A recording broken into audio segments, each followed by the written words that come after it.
बिस्मिल्लाहिर्रहमानिर्रहीम। अस्सलाम वालेकुम dear students, welcome to course एडिक्स। मैं हूं आपका इंस्ट्रक्टर मोहम्मद सलमान और आज हम कंट्रोल स्ट्रक्चर्स के बारे में पढ़ेंगे। Control structure actually decision statements को कहा जाता है, डिसीजन फैसले को कहा जाता है, वो स्टेटमेंट्स कि जिस पे हम डिसीजन ले सकें, या ऐसे स्टेटमेंट्स को कंडीशनल स्टेटमेंट भी कहा जाता है कि जिसमें कंडीशन होता है, या तो वो कंडीशन ट्रू होगा या वो कंडीशन फॉल्स। मिसाल के तौर पे मैं एक रास्ते पे जा रहा हूँ, एक सड़क है और एक ऐसा सिचुएशन आ जाता है कि अब इस सड़क से दो किनारे निकले होते हैं, तो वहाँ पे आपने डिसीजन लेना है कि मैं राइट पे जाऊँ या लेफ्ट पे जाऊं। तो यहां पे भी कुछ ऐसे स्टेटमेंट्स हैं कि जहां पे हम कुछ कंडीशंस देते हैं और उन्हीं कंडीशन के बेस पे फिर फैसला होता है, या तो कंडीशन सही होगा या वो कंडीशन गलत होगा। अगर सही हो तो आप ये काम करो, गलत हो तो फिर ये करो। तो एज सच स्टेटमेंट को हम डिसीजन स्टेटमेंट कहते हैं, या इनको कंडीशनल स्टेटमेंट भी कहा जाता है। इन स्टेटमेंट्स में हमारे पास if statement, if else statement, else if statement, switch statement, तो ये सारे कंडीशनल स्टेटमेंट है, या इनको डिसीजन स्टेटमेंट भी कहा जाता है। या हम ये भी कह सकते हैं कि decision statement is also known as selection statement and it is used to change the order of execution। ये स्टेटमेंट कंडीशनल चेकिंग के लिए इस्तेमाल होता है। इसके अलावा वैल्यू को कंपेयर करने के लिए इस्तेमाल होता है। मिसाल के तौर पे हमारे पास दो स्टेटमेंट है, या हम ये कह सकते हैं कि चलो लेट सपोज हम इज्यूम करते हैं कि दो वैल्यूज हैं ए और बी, और हम ये चाहते हैं कि हमें ये पता चले कि इन दो वैल्यूज में ग्रेटर वैल्यू कौन सी है, या इनमें जो वैल्यू है लेस वो कौन सी है। तो दो वैल्यू को कंपेयर करने के लिए भी सिलेक्शन स्टेटमेंट इस्तेमाल होती है। अच्छा, सबसे पहले आते हैं इफ स्टेटमेंट। अच्छा, इफ में क्या होता है? इफ में एक इफ होगा, उसके बॉडी में एक कंडीशन होगी। अगर वो कंडीशन ट्रू है तो इफ की बॉडी एग्जीक्यूट हो जाएगी। अगर वो कंडीशन गलत है तो इफ की बॉडी इग्नोर हो जाएगी। इसमें टू वे डिसीजन नहीं है। जैसे मैं आपको कहूं कि लेट सपोज आप बाजार चले जाए और वहां से मेरे लिए पेप्सी ले आए। जब आप बाजार चले गए, दुकान चले गए, आपने देखा वहां पे पेप्सी नहीं है, तो आप खाली वापस आएंगे, क्योंकि मैंने आपको दूसरी बात तो नहीं बताई। अगर पेप्सी ना हो तो फिर 7 अप, अगर 7 अप ना हो तो फिर स्प्राइट। अब ये मैं मल्टीपल कंडीशंस दे रहा हूं।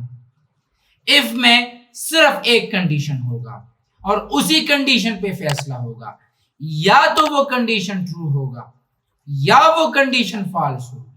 अगर ट्रू है तो स्टेटमेंट एग्जीक्यूट करो, अगर फॉल्स है तो स्टेटमेंट इग्नोर करो। Let's take a practical example. चलो लेट्स सपोज हम इज्यूम करते हैं कि आप मिसाल के तौर पे रन टाइम पे यूजर से उसकी एज ले ले। तो यहां पे मैं लिखूंगा एंड एज। यहां पे मैंने एक वेरिएबल को डिक्लेयर किया। वेरिएबल का नाम है एज। एज का डेटा टाइप है इंटीजर। एज में जो वैल्यू आएगी वो इंटीजर टाइप ऑफ वैल्यू आएगी।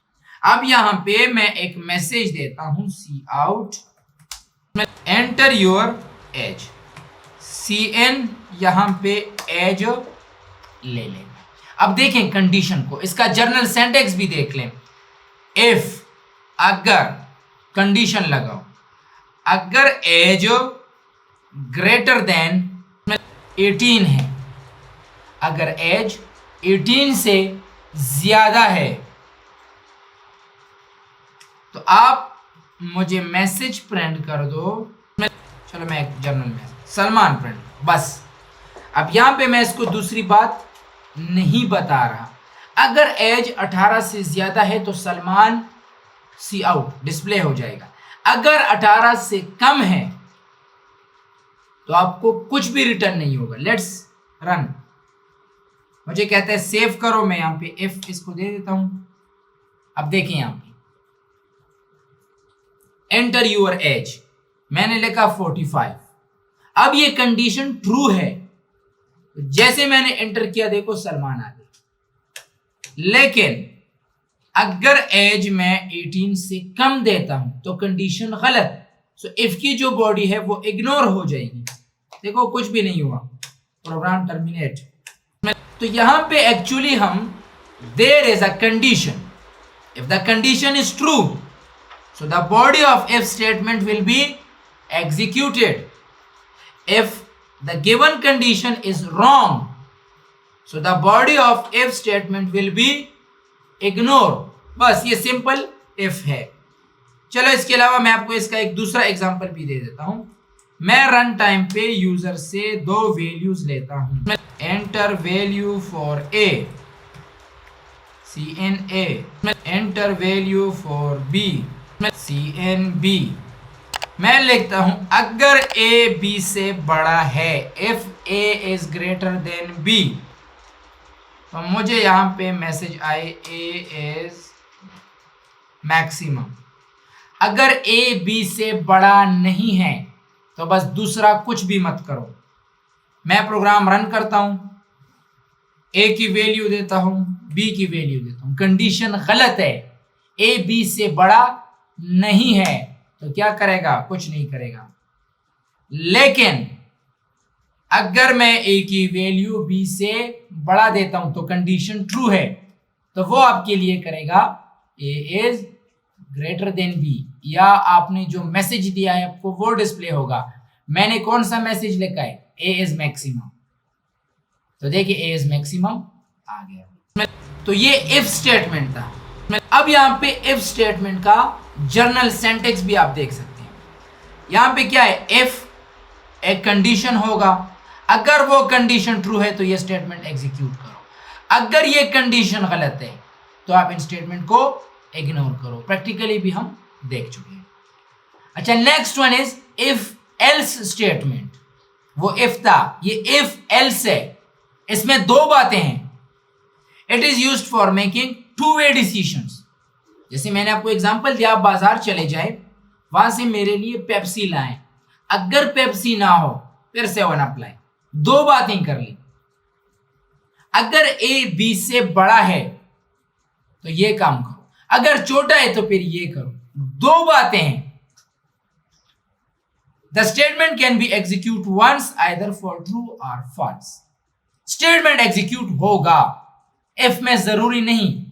अगर कंडीशन ट्रू है तो एग्जीक्यूट करो, कंडीशन गलत है इग्नोर करो। यहां पे एक स्टेटमेंट मस्ट एग्जीक्यूट होगा। अगर ट्रू है तो ये, अगर फॉल्स है तो ये। इसमें दो बातें हैं। यहां पे आप जर्नल सिंटैक्स देख लें। इफ होगा, उसके अंदर एक कंडीशन। अगर ये कंडीशन ट्रू है तो ये स्टेटमेंट्स एग्जीक्यूट करो। अगर ये कंडीशन गलत है तो फिर एल्स पे आना होगा और ये स्टेटमेंट एग्जीक्यूट करना होगा। यहां भी एक प्रोग्राम देखते हैं। यहां पे मैंने दो वैल्यू ले ली है पिछले एग्जांपल की तरह। अगर ए बी से बड़ा है तो ए इज मैक्सिमम आए। अब अगर ये कंडीशन गलत है तो इफ की बॉडी तो इग्नोर हो गई, एग्जीक्यूट क्या होगी? एल्स की बॉडी। तो एल्स बी इज मैक्सिमम आएगा। मैं थोड़ा इसका साइज भी आपको बढ़ा दूं, ये भी आप सीख लेंगे। अब यहां पे देखो, मैंने दो वैल्यूज ले ली हैं ए और बी की। अगर ए बी से बड़ा है तो ये ए इज मैक्सिमम, अगर ए बी से छोटा है तो बी इज मैक्सिमम। मैं प्रोग्राम को रन करता हूं, मैंने ए की वैल्यू, अब ए बी से बड़ा है, कंडीशन गलत। तो जब कंडीशन गलत हो तो एल्स पे आएगा और मुझे बी इज मैक्सिमम डिस्प्ले होगा। अब अगर यही प्रोग्राम को मैं रन करता हूं और a बड़ा है तो आपके पास आएगा a is maximum. Let's take another example. मैं यहां पे लिखता हूं एंड नम, मैसेज प्रिंट करता हूं एंटर एनी नंबर, किसी भी नंबर को आप प्रिंट कर दें। यहां पे आपने लिखा CN नम। कंडीशन लिखता हूं अगर नम को मैं 2 पे तकसीम करूं और वो पूरा पूरा तकसीम हो जाए तो इसका मतलब है कि ये नंबर जो आप दे रहे हैं ये इवन नंबर है। अगर वो तकसीम ना हो तो एल्स पे आएगा और आपको कहेगा कि ये नंबर ऑड नंबर है। रन करते हैं प्रोग्राम को, कोई भी नंबर दे दो 34 को अगर आप 2 पे तकसीम करोगे तो पूरा पूरा तकसीम होता है, रिमाइंडर 0 आता है, तो ये इवन नंबर है। अब अगर मैं यही प्रोग्राम रन करता हूं और 33 लिखता हूं तो 33 को अगर आप 2 पे तकसीम करोगे तो रिमाइंडर 0 नहीं आता, मतलब कंडीशन गलत है। तो गलत हो तो एल्स पे आएगा और आपको प्रिंट हो जाएगा odd number. So this is the main difference between if statement and if else statement. So that's enough for today. Inshallah see you in next lecture. Thank you very much.